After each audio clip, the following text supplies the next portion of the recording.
Go, baby. Go. There's a man out there.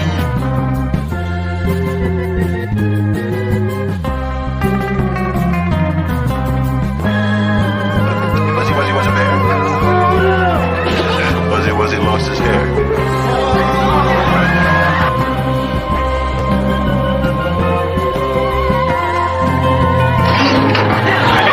Cake one to the devil. What's going on? There's a man out there.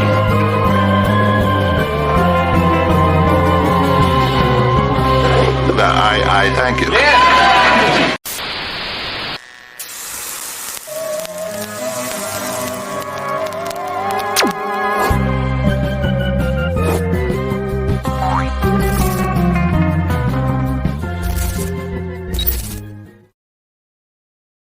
Step into the bizarre world of the Munsters with our new Death by Stereo podcast series, TerrorVision.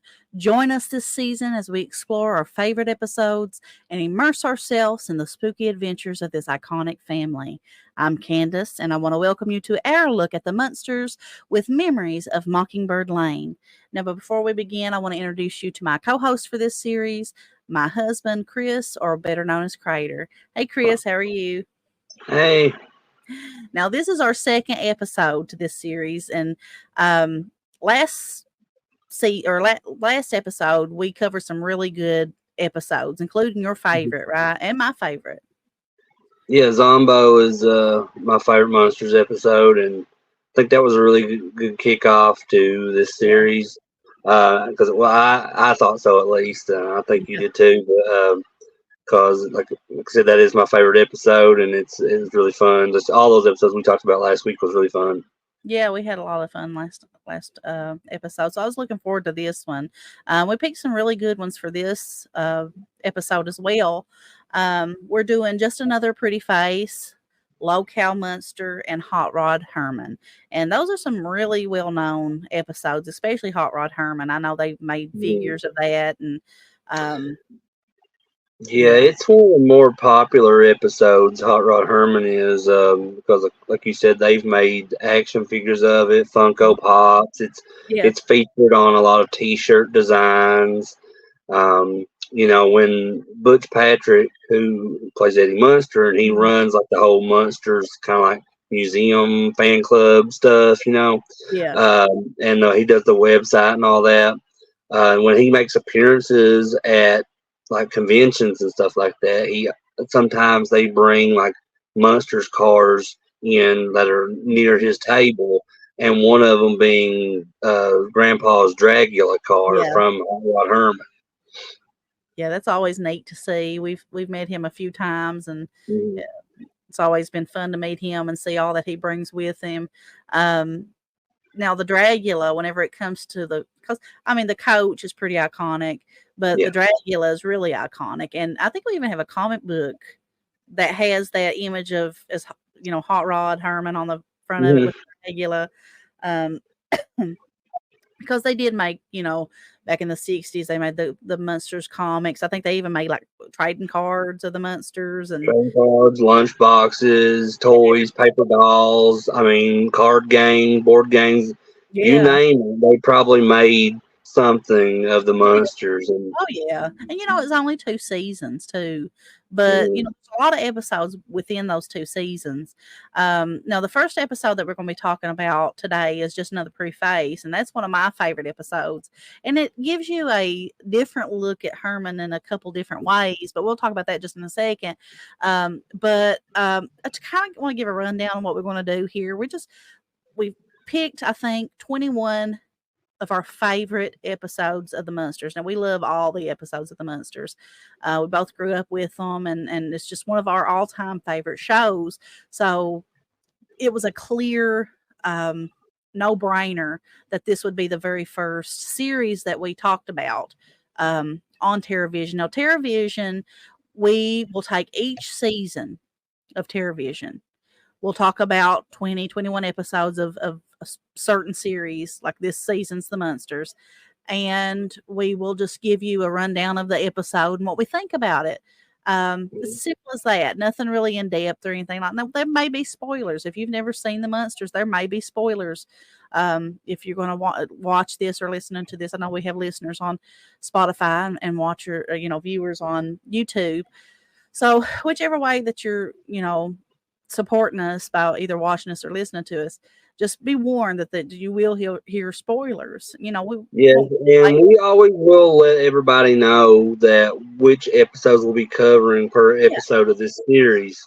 So that way, if you can go and like look up the titles of those episodes and say, well, I don't think I've seen that episode. So it would probably be best if, before you either watch this on YouTube or listen to it on Spotify, then, you should watch those episodes of the Munsters first. Because like she said, we will be talking about certain things within the episodes that will, include spoilers. So just, you've been warned. Just be warned. Don't say that we spoiled it for you without warning you. So this first episode, I just want to give a couple little details about it before we go into it and talk about it. It's Just Another Pretty Face from season 2, episode 17. Now the air date for that episode was January 13th, 1966, and was directed by Gene Reynolds, and you'll see his name from time to time on the Munsters. Now this episode, like I said, is one of my all-time favorite episodes because of the uniqueness of how we see Herman. We see him a couple different ways, but the first way that we see him is very shocking because we see him as a normal person, what we see as a normal person. The family doesn't see him as a normal person. But I remember the first time seeing this episode, or one of the first times that I've seen the episode, I was shocked. I was like, is that the actor that plays, I was little. I was like, is that the actor that plays Herman? So you get to see Fred Gwynn without all that heavy makeup and stuff on. So I always loved that aspect of this episode. But, I grew up with, the Munsters much like you did. My mom and dad liked watching the Munsters. And my mom is not really a big horror person, but she likes the Munsters. She likes the Addams Family because they're horror related, but they're more comedy than anything. And it's family. And it's family oriented, And so with this episode that we're talking about, where like as Candace said, we see what Herman really looks like in real life, the actor Fred Gwynn, because he has changed into like what we see as normal, but is not normal to the Munsters family. No. Now, I had seen at this point, like I said, I watched the Munsters as a kid, and but I had not seen this episode before I saw Pet Sematary. So I had seen Pet Sematary, which Fred Gwynn plays in that as well. And he's a lot older in Pet Sematary because that took place in the late 80s, or was, I guess, filmed in the late 80s. I mean, but I remember my dad telling me that's Herman Munster. Yeah, that's the guy that played Herman Munster. And then we'd also watched My Cousin Vinny, which Fred Gwynn was on that as well as the judge.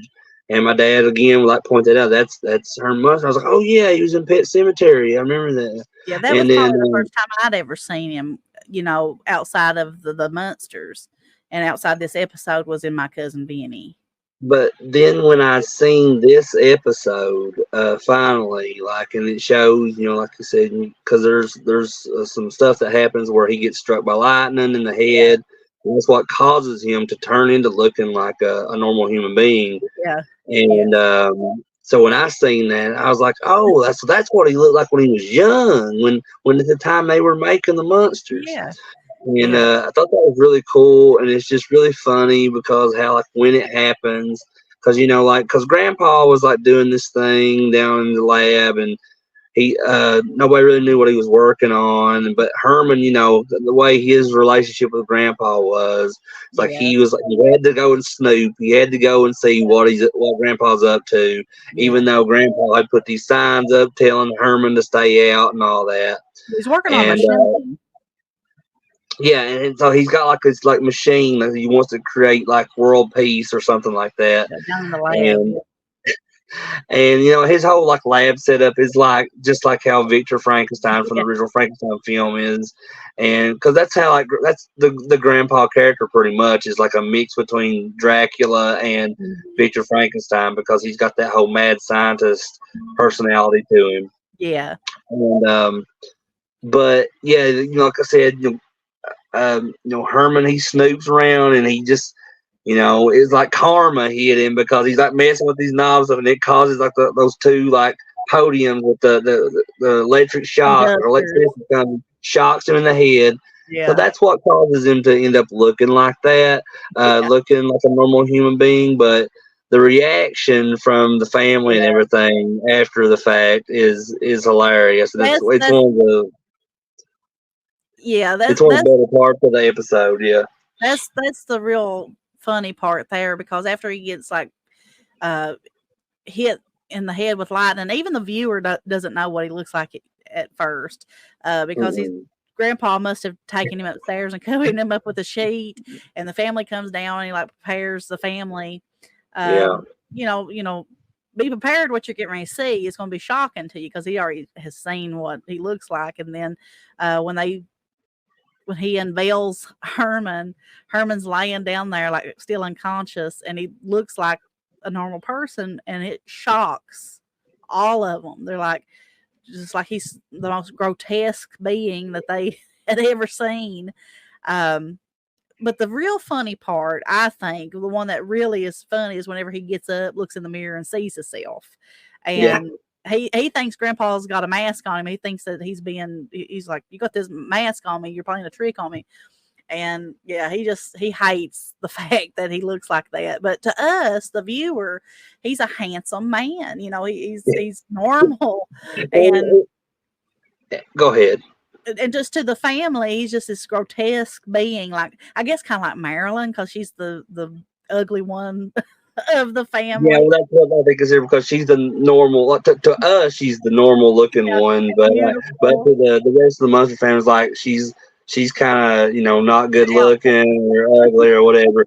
And but what's even funnier about that is when they reveal Herman and the family reacts that Marilyn is included in that. Yeah, and she sees that he's like a normal human being looking too, kind of like her, but she's like, like they're all horrified the way he looks and everything. And Herman, like Candace was saying, he's just looking at himself in the mirror, and he's just like he doesn't know how he's ever going to live with this, of looking like this. And then it shows, it cuts to another scene where Herman is standing there in this real nice suit that Lily went and got for him, and he doesn't like it. He says he feels like he's flashy and that he belongs in Hollywood, and he works in the funeral parlor, so he looks like somebody who would be like a pallbearer or something, somebody who works in a funeral home.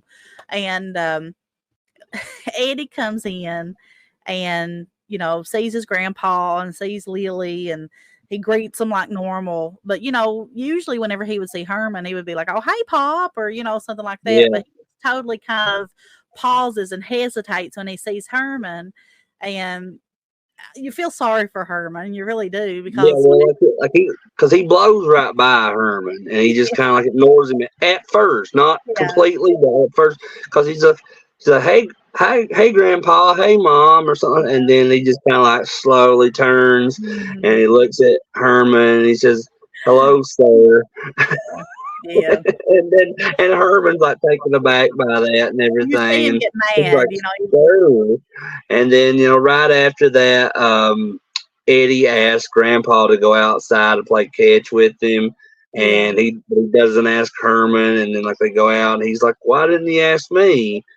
And he said, well, and Eddie's like, well, my dad's not here or Because he something like asked him, that. he said, how come you didn't ask your father to go out and play catch with you? And he said, well, because Yeah. my father's not here. And he's just like, oh, appalled. And his eyes get big, and he's just like, you could tell. And as a parent, you see this scene and just a little bit differently, because you could just imagine your child giving you the cold shoulder like that. It's like, Well, yeah, it makes you because mad, it makes you hurt.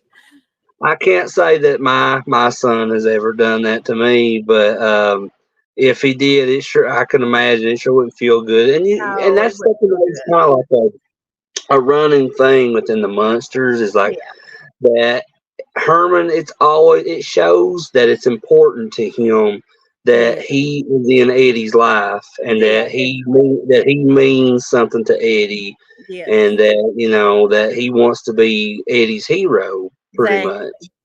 And that's the thing I Um, love about it so much is the um just the emotion that you see with Herman, his son and his son's love for him is most important, because he loves him. You could tell that. I mean, you could tell he may look like this big monster, but he is the ultimate family man.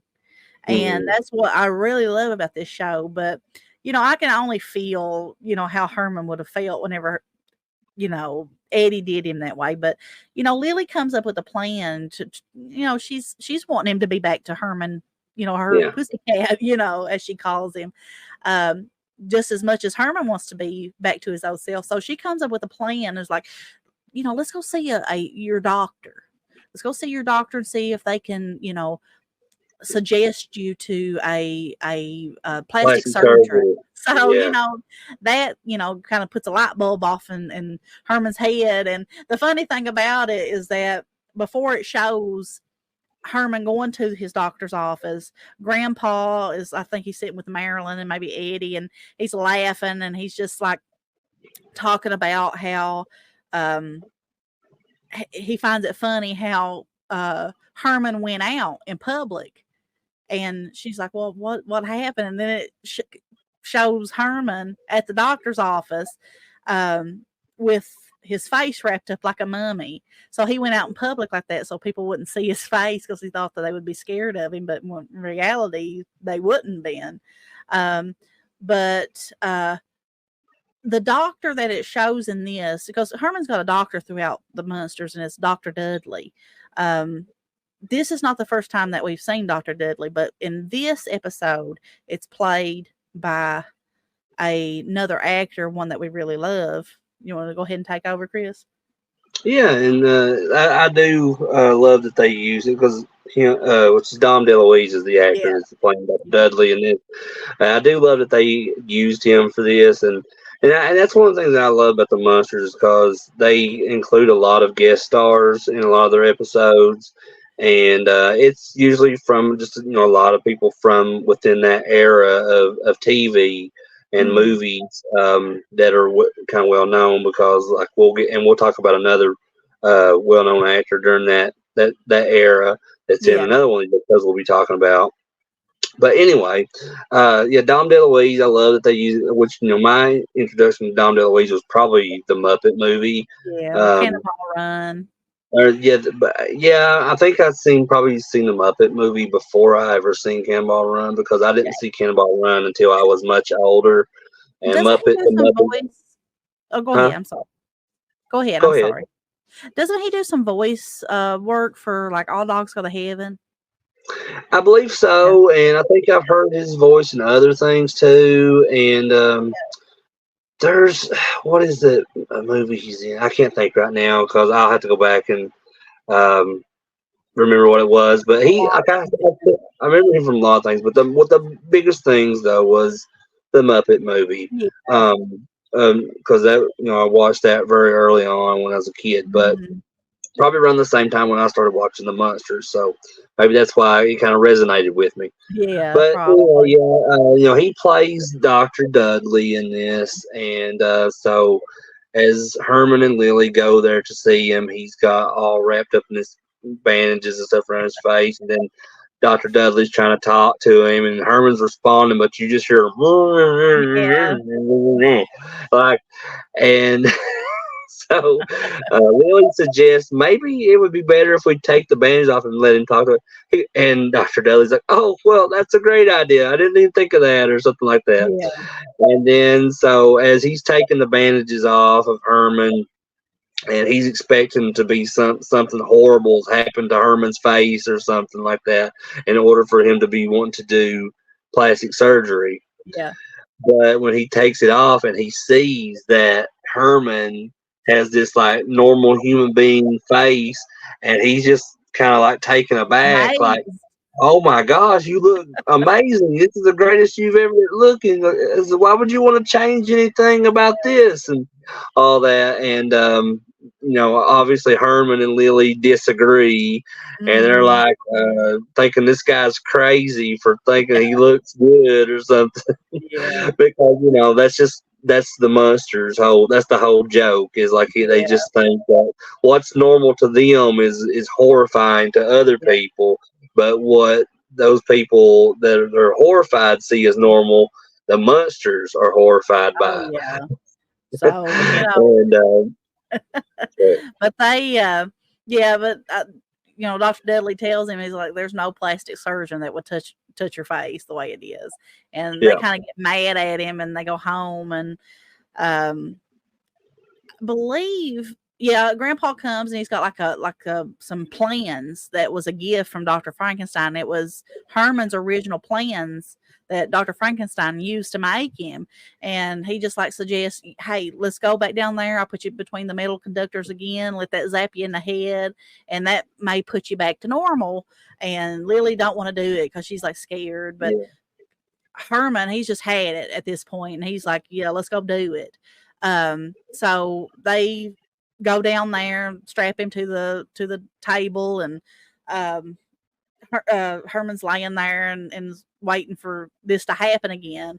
And Grandpa covers him up with a sheet, and it, like Chris said, it's kind of like how Dr. Frankenstein would do. He straps him in, and then he starts pulling him up. He turns that machine on, and all these electrical bolts is starting to go in between these glass tubes and between the conductors, these big metal ball conductors that initially hit him in the head. And he's got this chain, and he's slowly pulling, I guess it's, what do you call it? Like a big old wooden slab. It's I just call it a medical table. It's like a medical bed or something like that. I love this scene because it's probably my favorite scene in this whole episode because it's so reminiscent of the original Boris Karloff Frankenstein scene, as when Dr. Frankenstein is raising that table or slab, whatever you want to call it, that the monster is laying on, and he's lifting, it's going up towards to be struck by lightning. Yeah. And that's exactly what's going on in this scene in this episode. Yeah. And I love that they did it because it was such an awesome tribute to that. Yeah. So you don't initially see what he looks like at first, and it cuts to a scene of Lily, Marilyn, and Eddie standing on top of this, at the top of the cellar door, and the cellar door comes open, and Grandpa comes up, and they asked if it worked, and then here comes Herman. You could see before Herman comes up, and when Grandpa's just coming up, you can already tell, as they're asking, that everything okay, and Grandpa's like, it was a success, but you can already see the look on his face, something wrong has went on. Yeah. And then next, Herman comes up. Yeah. And then I'll let you tell him what happened with Herman. Well, here comes Herman out of the cellar, and he looks like himself, but he is a female version of himself. He's got little curls, and he's got the curls and stuff. It's hilarious. Yeah. And he's somehow got a dress on too. It's when it transformed and it changed his clothes and everything. Yeah, that was hilarious. So Lily sees this, and she's so stunned she faints. And then it cuts to a scene where like they're sitting at the dinner table, and Eddie asks his mother if his dad was going to be having supper with him, and she tells him, she's like, well, no, because Herman has taken a job as a cocktail waitress. Yeah. And Grandpa's sitting there looking at these plans, trying to figure out how to get Herman back to his old self, because obviously he did something wrong. And here comes Herman. Yeah. He's dressed to the nine. I love this. He's dressed to the nine. He's got pearls on and The lipstick, makeup, everything. and carrying a purse. And he says he's ready to go to his job. And, yeah, he's just like doing a turn, and so he's like, "How do I look?" And he's like, how do I look? like he's accepted that he's a woman now. Yeah, and Marilyn calls him Aunt Herman, and he goes outside, and it's starting to rain, and he puts on a handkerchief on his head because he don't want to mess up his hairdo. When all of a sudden a lightning bolt strikes him, and it shows him, and he's back to his old self, including his old clothes and everything. The dress is gone, everything's gone. He's his old self.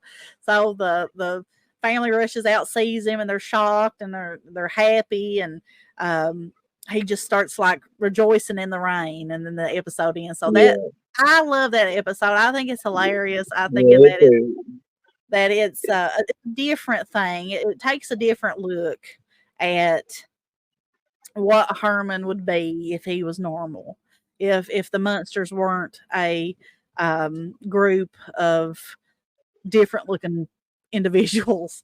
So yeah, I really love that episode, and it's one that is very memorable for sure. And it's a great episode. It's not one of my favorites. I'll be honest, it's not, but I do love it regardless. I love it. And just it's so funny, like especially the whole logic that the show uses, to where just because you've been struck by lightning, it can alter your entire appearance, even your clothes, and or your gender, or anything. Anything, yeah. So anything. There's all bets are off when it comes to lightning bolts, apparently. A great episode, and I really enjoy it. That's a fun one to watch. It's always a fun one to watch, and that is one of my picks for my favorite episodes. Are you want to say anything else about this episode, or do you want to move on to our next one? I mean, I don't have much else to say about it other than just, like I said earlier, it does have really good values to it, with as far as the relationship between Eddie and Herman, and that's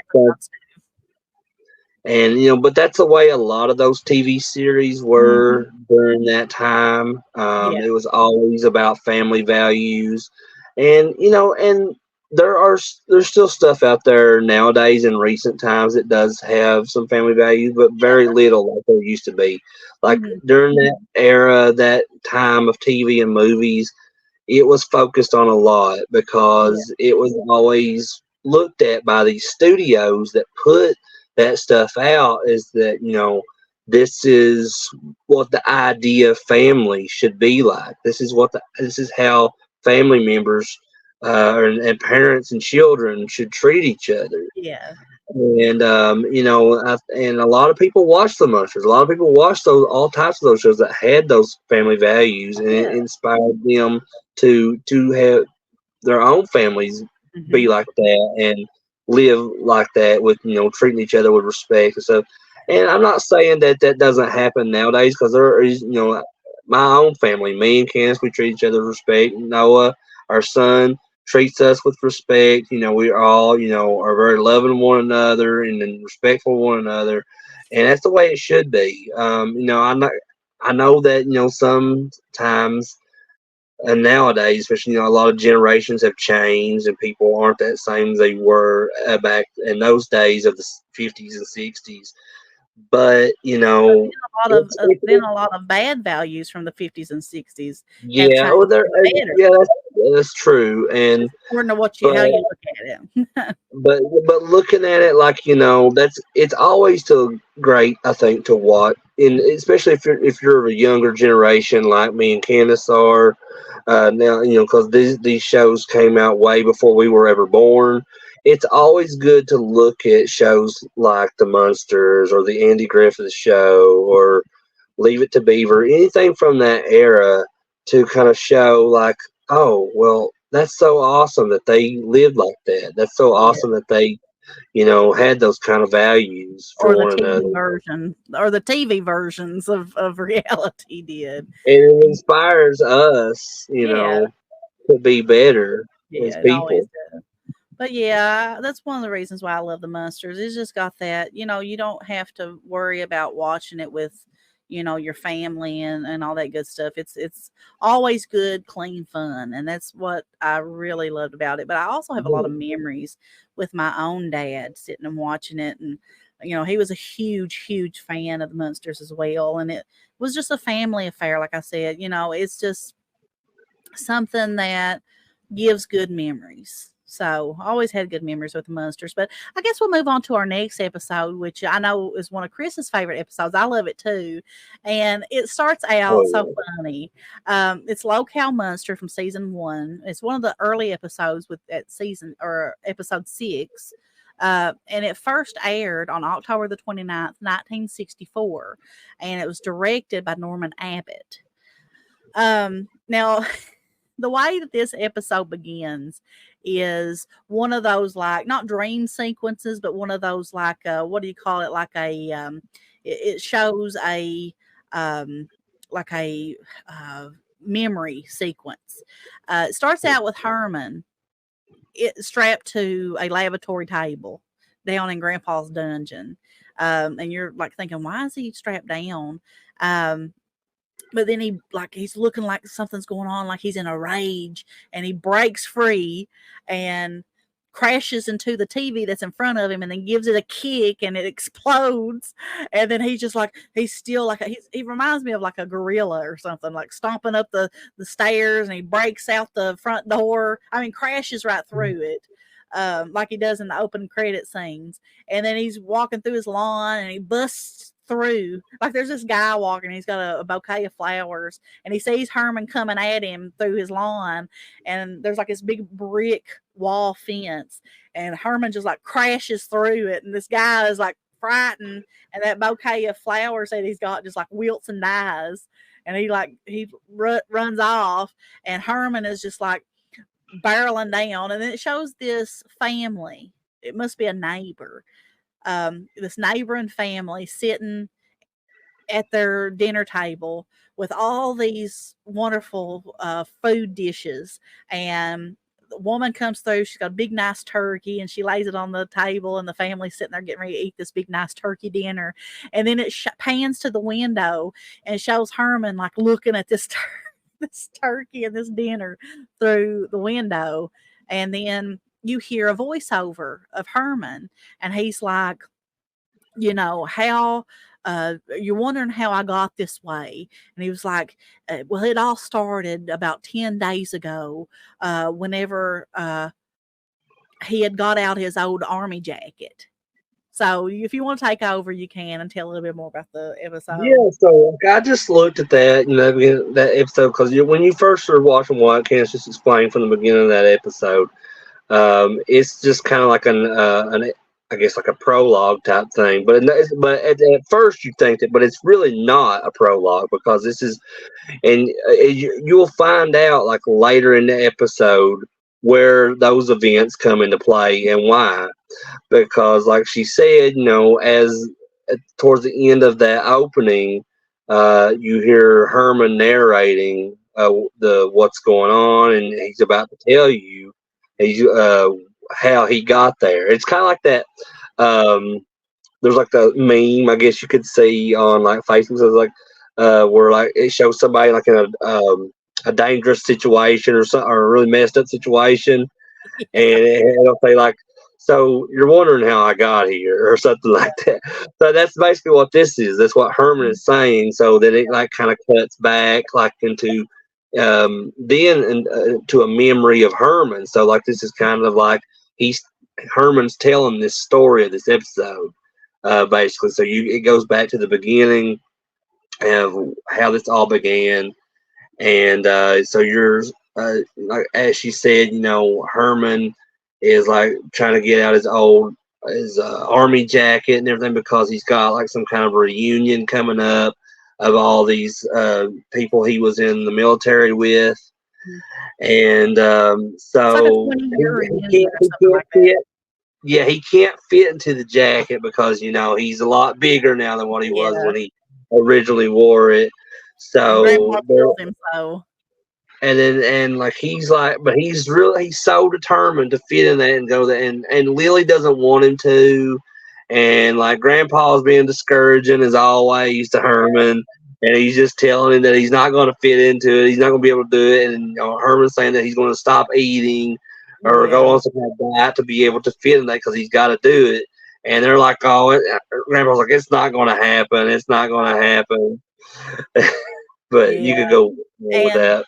And Lily, she's like Chris said, just protesting about him going, but she agrees to let him go if he can lose the weight in time for the reunion to be able to fit in the jacket, but only if he agrees to go to the doctor to do it the right way. So he agrees, and then it shows. Now, this is the first time that we see Dr. Dudley, Dr. Edward Howard Dudley. This is Herman's doctor throughout the series. This is one of the reasons why Chris really loves this episode, I know, because it's got somebody in it who we both mutually really love, and that's Paul Lynde. And he's the first actor to play Dr. Dudley. This is the first time that he would ever see Herman.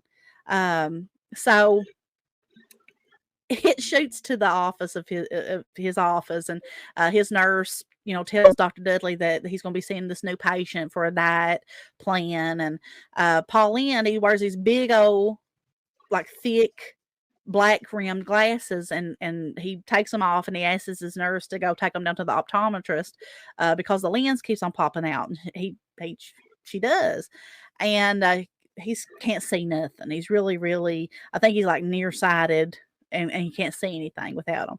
So he gets a knock on the door, and here comes in a very, very blurry Herman Munster. And if you look at him the way that Dr. Dudley was seeing him, you can't make out anything of what he looks like. So Dr. Dudley is like telling him to come in. He's like, I know you're here for a physical, but my glasses, I don't have them right now. And he's like, well, I can come back. And he was like, no, just come on in. And he says, it's just a simple physical, routine physical. I can do it with my eyes closed. So he starts like fumbling around and tries to he's like going up to the clock, and it's like right up to his face. He's just fumbling around. He's thinking that Herman is like these inanimate objects and stuff. But I think whenever he first meets Herman, he shakes his hand, and Herman's hand is like extremely hairy, and he thinks that Herman has brought his pet dog with him, and he's like, I'm sorry, you're gonna have to take the dog out. He can't be in here. He's like, I don't know what you're talking about. But it just goes on from there. If you want to continue on. Yeah, and that's one of the things that I noticed about that, because I guess when I originally was watching the series growing up and everything, I watched probably a lot of episodes out of order and didn't really realize like what order these episodes. But if you have like say Peacock subscription, if you have the Peacock streaming service, all the Munsters episodes are on there in order. Yeah. And this is one of the earliest. I think this is like episode 6. It is of season 1 of the Munsters, and so like she was saying, like when he goes to shake Herman's hand, he's like, "Oh, you'll have to leave your dog outside," and I don't maybe I'm wrong, correct me if I'm wrong, but like they only did that with his hands, like with having the real hairy hands in the very first few episodes like that, because they changed that later on where he didn't have like the hairy hands and stuff. Yeah. But I think that really plays into that whole joke, that running joke in that scene, because that is my favorite part of that episode. Yeah, I like that part. With Paul Lynde, not realizing what Herman looks like, because this is like their first interaction with one another on the show. Yeah. And with his glasses gone, so he's like, over there sitting, and he thinks he's talking to Herman in front of him, but he's just staring. He's sitting there looking at a medicine cabinet. Yeah. And then and Herman's like, "Oh, I'm over here," and so he comes over there, and I think he's like trying to listen to his heart or something. Yeah, And there's no sound. He also asked Herman, he's like, "Have you had any diseases?" And he's like, "Well, I had the Black Plague," and he just thinks he just telling a joke. Yeah, he said, "Well, I had the Black Plague," but then like after that, he tells him to get on the scale. Yeah. And but he's like standing in front of a clock, and Herman's like, "Scale's over here, Doc." And so like he gets on that scale, and like the scale just like spins around and explodes. Yeah. And like and Dr. Dudley is so fun because I love Pauline and just everything he's in, but and like he just has that awesome like charisma about him. Yeah. And he's just like he's using that excuse, and like his brother-in-law sold him this equipment, and that's why it's all the equipment's been all faulty. That's his explanation for it all. But then after that, like all that, the checkup that he does with Herman, the nurse brings him his glasses back, and he puts his glasses on, and he can see clearly again, and he sees Herman as what Herman truly looks like for the first time. And then it's just everything like pops out, like his glasses, like everything, like his tie pulls up and everything. It's like the pure like stereotype of like terror, like you see in a comic book or something. That's exactly what he looks like. That's the best way I can explain it. Is he looks like one of these like shocked looking characters from a comic book, and it's so awesome and so hilarious. It's funny. He gets and he passes out and crashes into his office desk, and it scares Herman. And he runs out. Well, Herman he goes through the desk, and it splits in half. Yeah. He completely crashes into it and breaks it. But long story short, Herman gets a letter from Dr. Dudley stating, all these things that were wrong with. He couldn't find he couldn't find a pulse. His temperature was very, very, very cold. Just all this stuff was going on, and he tells him, he's like, from my findings, if you don't go on this diet and lose 100 pounds, you're going to be dead at the end of the week. And then Herman states that he's going to go on that diet even if it kills him. So long story short, Herman goes on this crash diet of eating nothing but vitamins and just drinking water, and it's very tough on him. And as the days go by, because he's got like 10 days that he has to go on this diet, eating nothing but B12 pills and drinking water. And so as the time goes on, Grandpa just keeps on telling me, "Hey, you're going to fail, you're going to fail." But he's like, "No, I got one more day or 2 more days or 3 more days. I'm going to get this done." But then all this food, it gets harder and harder. And all this food starts to tempt him. And there's this one scene where he gets really hungry, and you can hear his stomach growling, and it shows him sneaking through the hallway with a candle. And he goes down to the fridge at night, opens it up, and gets looks like a big salami or something. He sits down to eat it, and he's sitting in front of these curtains, and all of a sudden these curtains just rip open, and it's Grandpa hanging upside down, and he snatches that big sausage from him, and then he proclaims that he's going to continue on his diet, and that he's not going to give up. And Grandpa says, "You're not going to make it. You're not going to make it." He said, "Yes, I will." And then it cuts to the next day. They're sitting down for dinner, and he's ready to eat. And if you want to take over, this is where it brings us all up to speed of what was happening in the beginning of the episode, when he goes and he's staring outside of this house of this family, and he goes through there inside their house, and he's taking their food and all that. But this is the next thing I'm about to talk about is what happens, is why, or before that happens, I should say, because they're sitting there at the dinner table. And Grandpa reminds Herman what day it is. Yeah. And and Herman's like, what day is it, or something like that.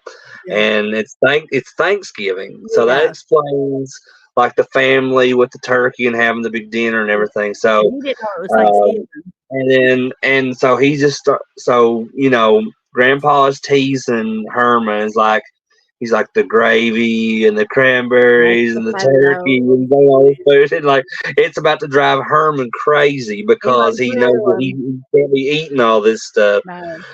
So that's when like he leaves the house basically, and then it's what leaves. That's right. I'm missing one part. I'll let you cover that. Well, what happens is whenever Grandpa's teasing him, he's like drooling all over this stuff that he's saying. But then when he gets to pumpkin pie, he just can't take it no more, and he passes out. And they take him and lay him on the sofa, and they call Dr. Dudley, and he comes back, and he's like, he comes and tries to check him out, and Herman's laying there passed out, and he listens for his heartbeat, and he just declares that he's dead. He's sorry, but he's dead. There's nothing else that they could do. And Lily's like, what? He's done this before, and he's just passed out. And Grandpa's like, he's done this 8 or 9 times within 100 years. He's passed out before. And Dr. Dudley's just not having it, and he covers his face up, and he starts filling out this death report for the authorities. And he asked Lily, he's like, has he ever been in the army? And she said, yeah, he was in there for 3 years. And then from underneath the cover, it says 4, and then like 4. And then Dr. Dudley's like, huh? And then Herman says 4 again, and then and he pulls the sheet down, and he sits up and starts talking to him face to face, and then and then Paul Lynn, Dr. Dudley, he just jumps up and just runs out of that house. Like, it was just scaring to death that he thought that Herman was supposed to have been dead, which he is technically, because of what Herman is. But Grandpa says the Dr. Dudley doesn't realize that. He doesn't. No. He's just treating him like any other patient he would have, and he's thinking, because he's just thinking this guy's dead, and he's like, I'm sorry, there's nothing I can do. But then when he realizes that Herman sits up and starts talking to him, it scares the hell out of him, and he runs out. Yeah, but then Grandpa cracks a joke. Well, it ain't really a joke to him, but he's like, that Dr. Dudley was sick. He don't need to be around, ill people, And so at this point, Herman's only got like a day before, his reunion. So they come up with this plan to where they're going to go, and they strap Herman down to the that big lavatory table, so it kind of brings it around to what's happening at the beginning of the show. And it shows the family circled around Herman, and you can see that Lily's got her fur coat on, and she tells him, she's like, listen, we're going to leave you here. You sure you're okay? And he's like, yeah, I'm all right. And she tells him that they have decided to go out and eat Thanksgiving dinner so that the smell of the food wouldn't bother him. So Eddie goes and turns on the TV that's down in front of him, the one that he kicks at the beginning of the show, and then it explodes. But he turns the TV on for him, and they leave.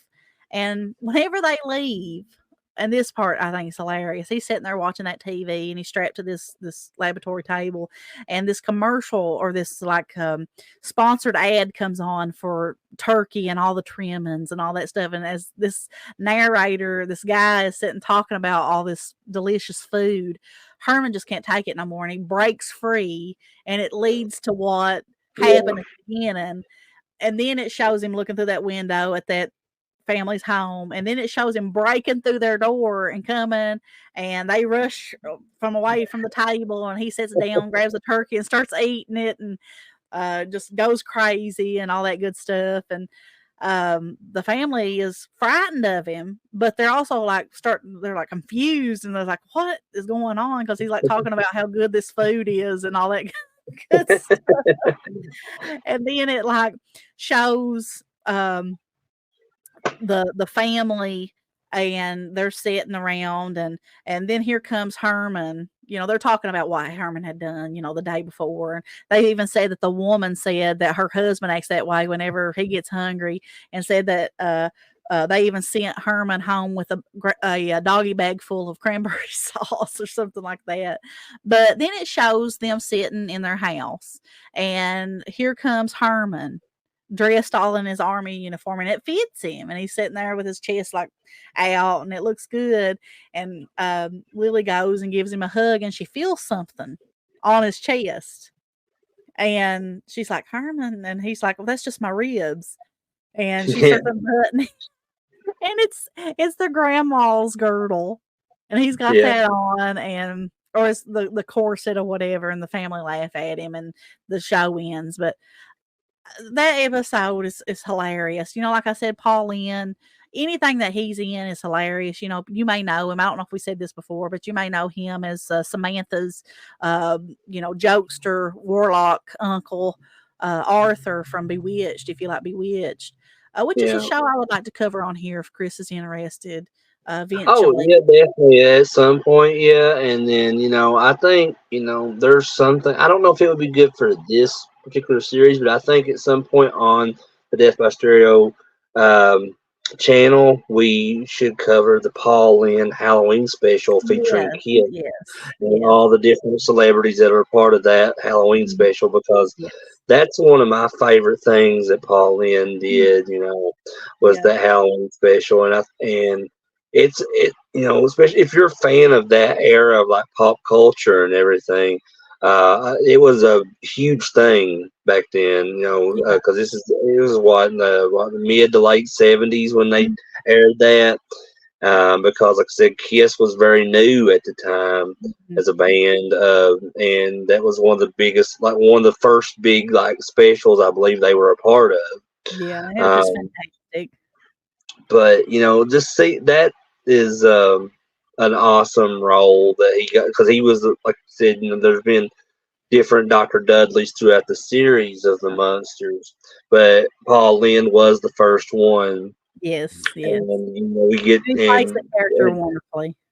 Yeah, and it's really cool because it's his first interaction with Herman, and so that's and it's an awesome initial reaction, because like I said, the scene when they're he's got his glasses off and everything in that doctor's office, and the beginning of that episode, it's just so hilarious. It's clean comedy, and that's like what we were talking about earlier. It's all clean comedy. There's nothing vulgar about it. There's no cursing, which I'm not saying there's any. I'm against that, because I watch slasher movies that show nudity and have cursing and killing and gore and blood, everything in it. It doesn't bother me because that's something I'm a fan of. But I'm also, at that same time, I'm also a fan of stuff, of how simple stuff can be and how clean it can be, and it can still be funny and entertaining. And that's why like I love Abbott and Costello.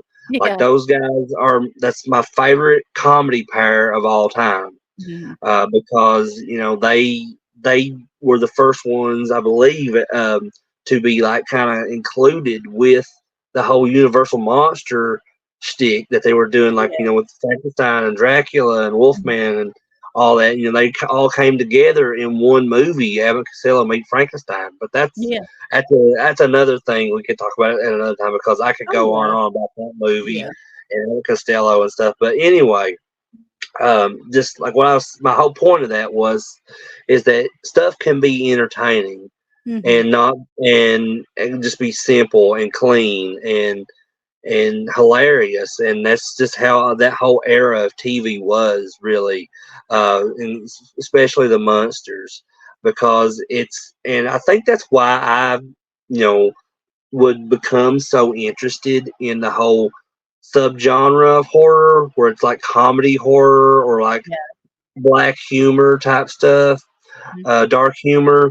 Because like Evil Dead 2 is one of my favorite horror movies of all time. But it's not a straight horror movie, because there's so much comedy involved in it, with drawing inspiration from Three Stooges and stuff like that. And I think a lot of that originates from me watching the Munsters, because it is horror related, but it's also comedy. And it's the perfect combination, really, of horror and comedy. and adding in, and then you add in those like family values type stuff that I was talking about. That just makes it even more special, and I think it's why the Munsters kind of garnered a huge audience and a really wide range audience for that show, because you didn't have to be a horror fan to like the Munsters. Yeah. You know, it was just something that just everybody during that time enjoyed. But like going back to that scene though with Paul Lynn, and like I said, the thing that really stands out to me the most about that is when he does put the glasses on, and then he does see what Herman looks like, and it's like I said, the best way I can describe it is like if he turned into like this like human cartoon comic book character, like shocked reaction, like you would see like Elmer Fudd in a Bugs Bunny cartoon, like exploded or something. That's how Paul Lynn looks in that sequence, and I love that. Yeah. Well, moving on to our next episode. This is what, like I said, one of the most popular episodes, if not the most popular episode of the Munsters.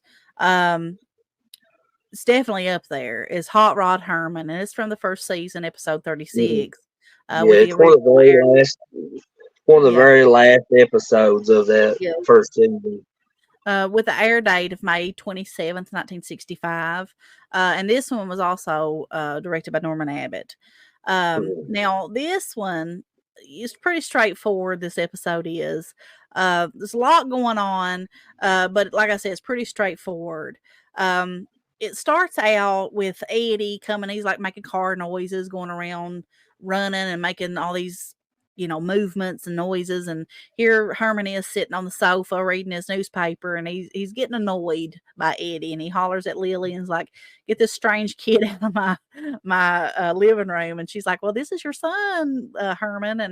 And Eddie's like, "Well, Pop, I was just getting you ready for the drag strip this weekend." The drag racing, yeah. Yeah, and Lily's like, confused by it. And then Eddie, states that his friend Sandy Baylor's father was a drag racer, and that he had told his friend Sandy that his pop could beat Sandy's pop because Herman was the best racer in the world. But now, whenever Herman, whenever he hears something that's flattering to himself, he becomes interested. So, flattered by this, Herman is like, paying attention to Eddie now, and he just starts like is getting intrigued by what Eddie's saying. And Lily just tells him, like, "Eddie, well, I'm glad that you're proud of your pop and that you would stand up for him." But she becomes like, she just tickled to death just at the thought that Herman would be a drag racer, and Herman, he gets miffed by that, and he tells Eddie, he's like, "Well, I'm ready to do this."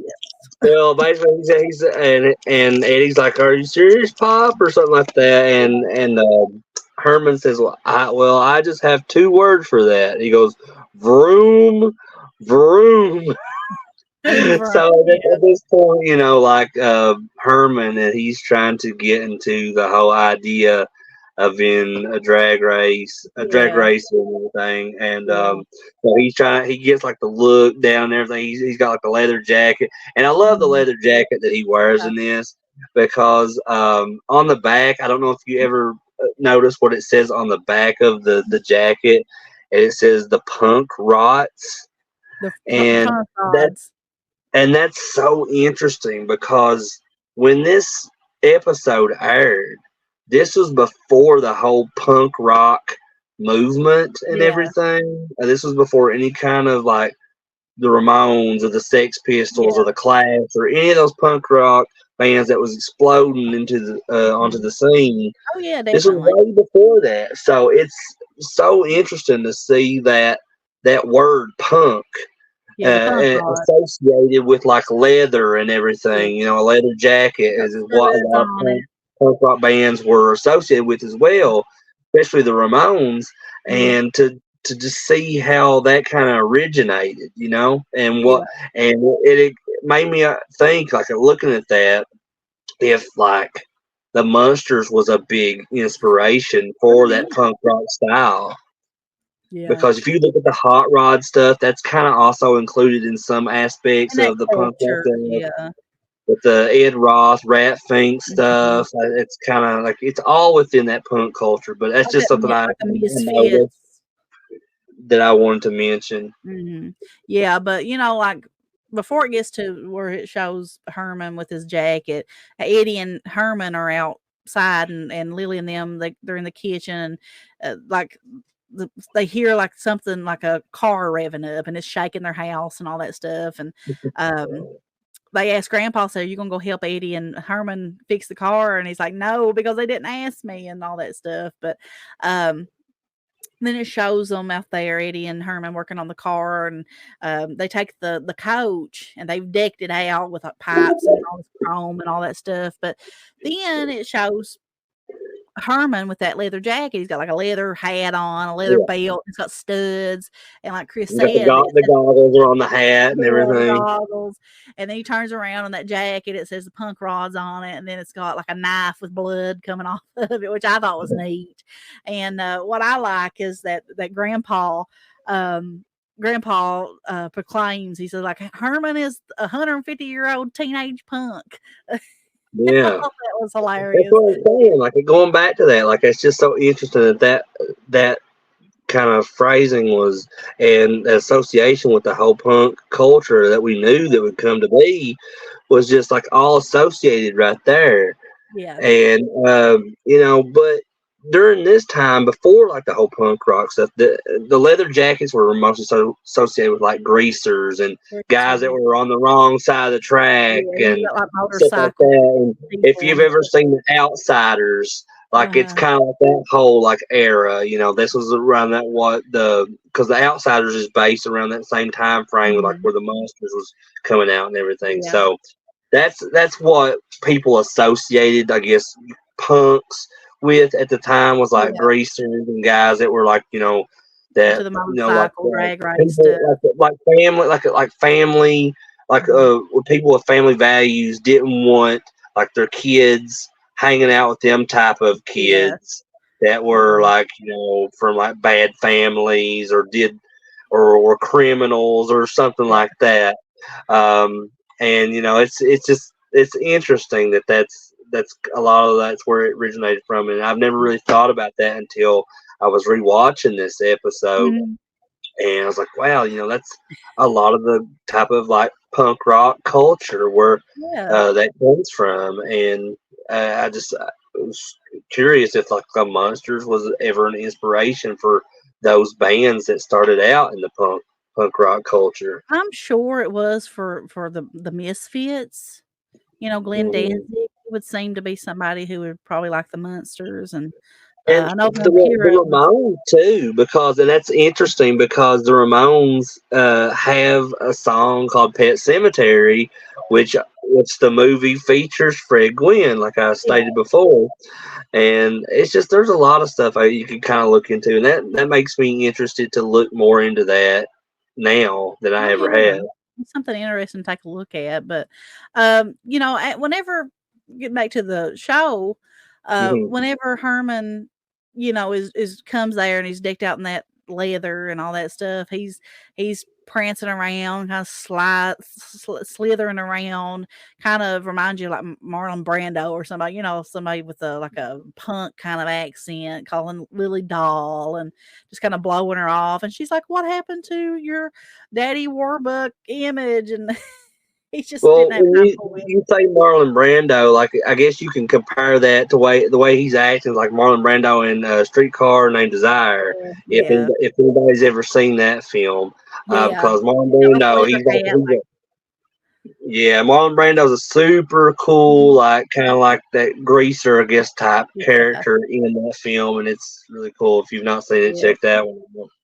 But what I think is really funny, because then it cuts to the Mockingbird Heights drag strip, and it shows Sandy and his father sitting there with their drag car. And when Sandy sees Herman and Eddie pull up, Sandy's dad looks at him and is like, he's just like kind of taken aback by Herman's looks, and he tells Sandy, he's like, Go ahead.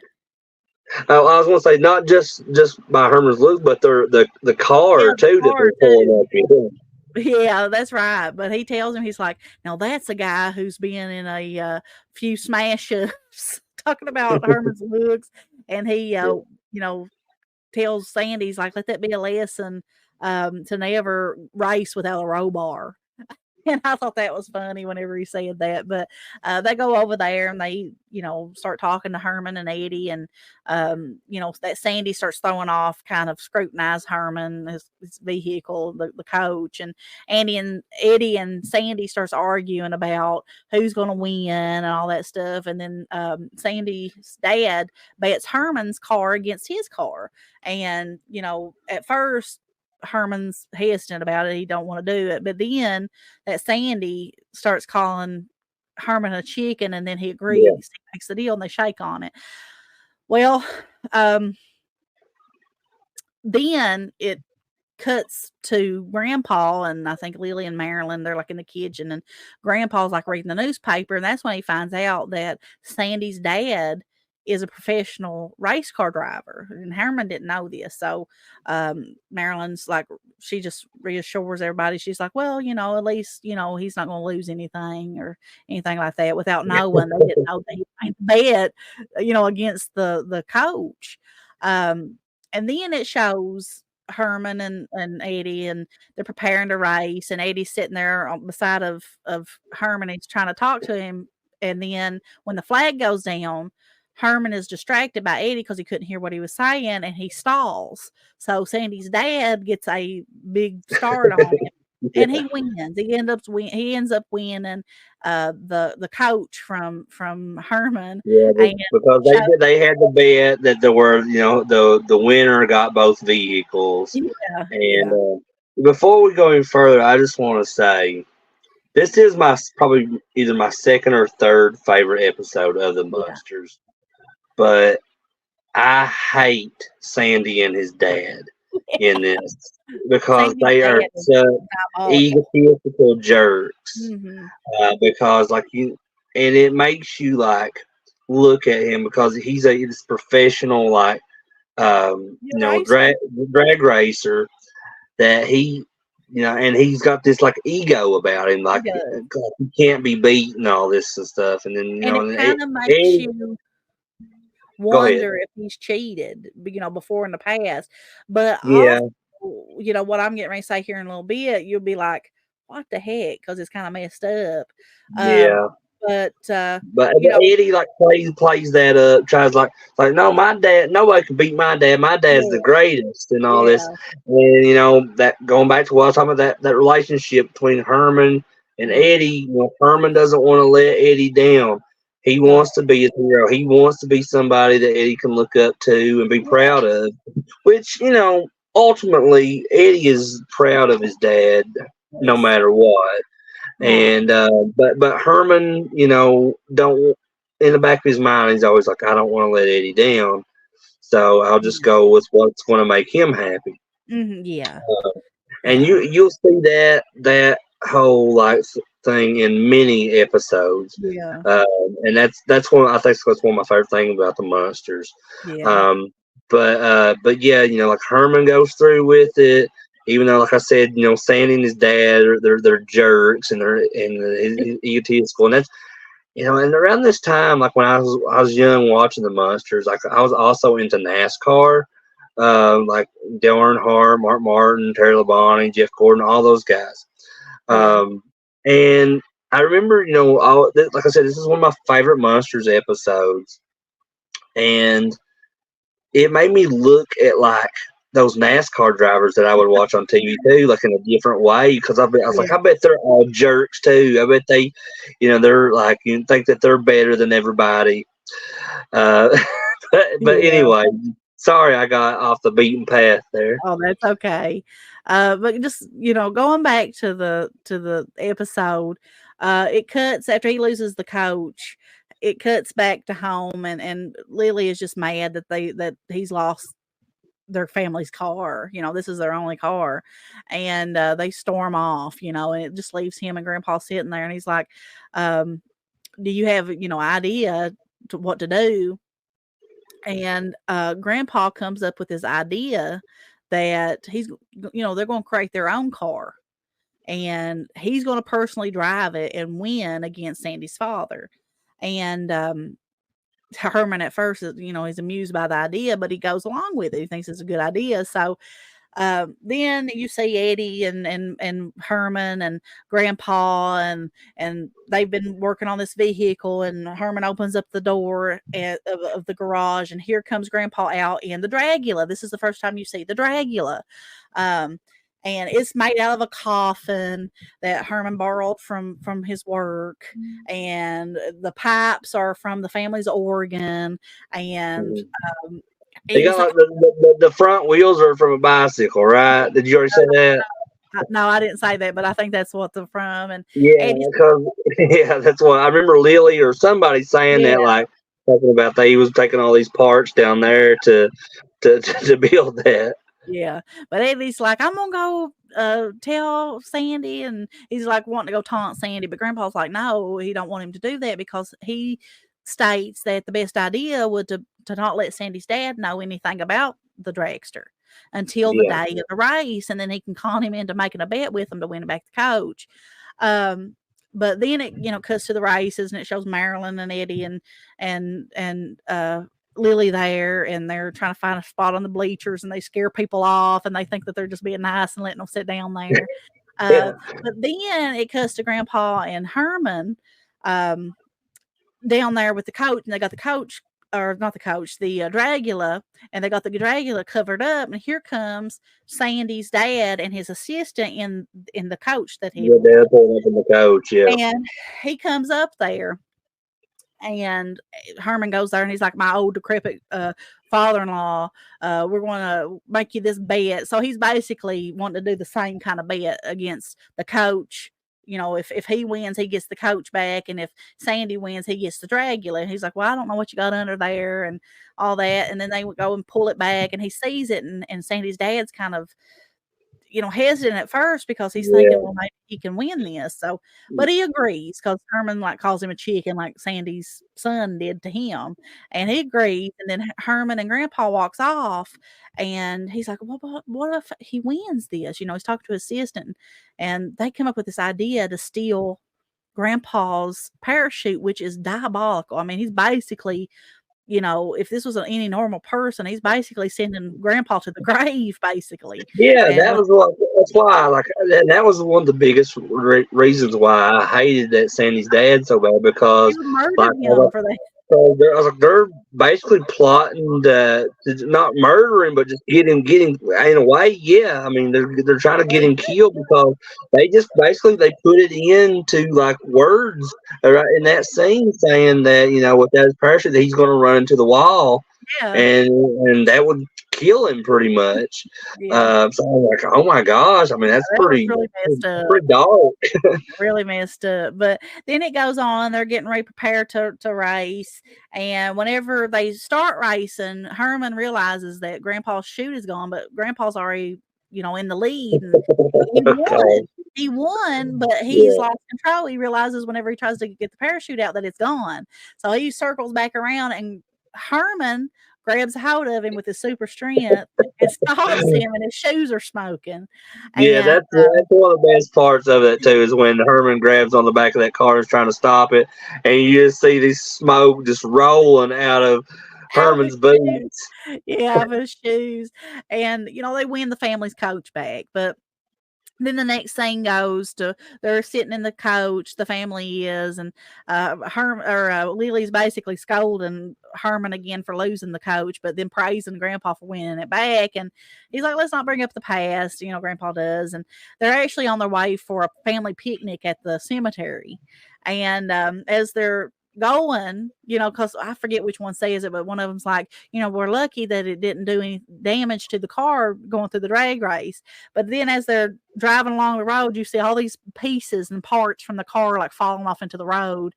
And then as they're getting a little bit further out into the road, you see the engine is sitting in the middle of the road, and they just keep on driving. And it's so odd, because the engine falls out and all that other stuff. And I'm like, but you hear the coach still running and going. I'm like, I like that's that Munsters logic again, like the lightning bolts changing their clothes and gender and everything. Like, guess the coat doesn't necessarily need to have an engine for it to continue running. So just the Munsters, why not? But that episode is amazing. I love that episode. It was one of my dad's favorite episodes. He loved that his nickname was Hot Rod, and he loved old cars. He loved the Munsters, and one of the reasons really, I mean, he loved the just the show itself, but one of his favorite things was the cars and the Munsters. He loved George Barris, Yeah. and he also loved Herman's character as Hot Rod Herman. So when I watched that episode, my dad recently passed away last year in December, and it brings that closeness that I had with my dad, that kind of bonding moment that we had when we would watch these episodes, in particular this one, and because he loved this episode. It might have even been his favorite episode, but yeah, I love this episode. I love all three of these episodes that we've talked about. I've had great time sitting and talking about these with you, because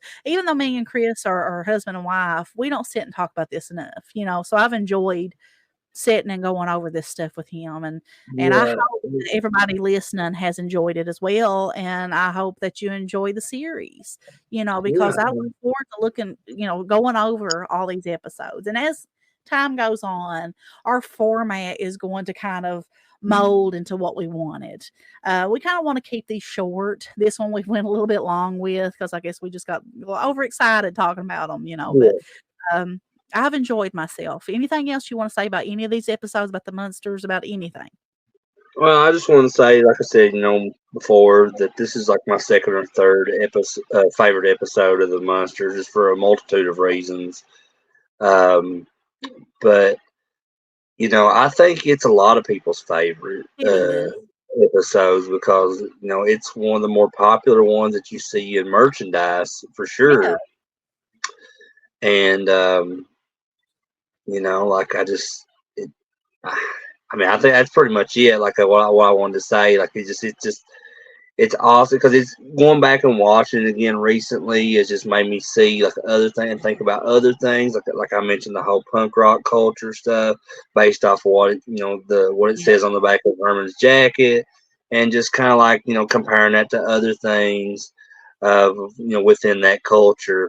It's just something interesting to think about, and but like, yeah, you were talking about like your dad. Like, I know that he loved this episode especially, and he just loved the Munsters in general. And it makes me think, like, talking about these, one of the first things that comes to my mind is your dad, because he would have enjoyed us doing this. He would have enjoyed watching this and hearing us talk about this stuff. And at some point, he probably would have even wanted to be a part of this series with us as well, because he always would have a lot to say about the Munsters, for sure. He sure did, and he could talk about them too. So, yeah, I've enjoyed this so far. This is just our second episode, but I'm looking forward to all the other episodes that we're doing. So, guys, listen. I know this one ran a little bit long. Our format, each episode's going to be different. We're just going to talk until we can talk, more, I would like to keep them short, but sometimes we get excited and talk a little bit over. So if you've made it this far, thank you for watching. Thank you for supporting us. It means so much for, every like, subscribe. If you're listening to us on Spotify, thanks for listening to us. Check us out on YouTube if you want to. If you're watching us on YouTube, thank you. Thank you for anything. Give us a like, subscribe if you like what you're hearing. If you like what you're seeing, you're helping us out. Just your view is helping us out. So I guess we're going to go ahead and end this episode before it gets any longer. But again, I've had such a good time. Thank you for Chris for coming on here and doing this with me. Anything else you want to say before we go? I think that's about it for me. Guys, until next time, we got 3 more episodes coming. That's going to be great episodes that we're talking about. We got some Video Dead stuff that's coming out. We had, if you've not already seen it, we've got Mary Jane's Last Dance, Tom Petty, We've got a meatloaf one that should already be out by now. So check out our other stuff if you've not seen any of our other series or anything. Like, we got a lot coming, so I'm looking forward to that. But I'm Candace with Death by Stereo podcast. This is Chris. We've enjoyed your company, and we hope to see you soon. Everybody have a wonderful day, night, whatever time it is when you're watching this, and we will see you later. Stop back by. Bye.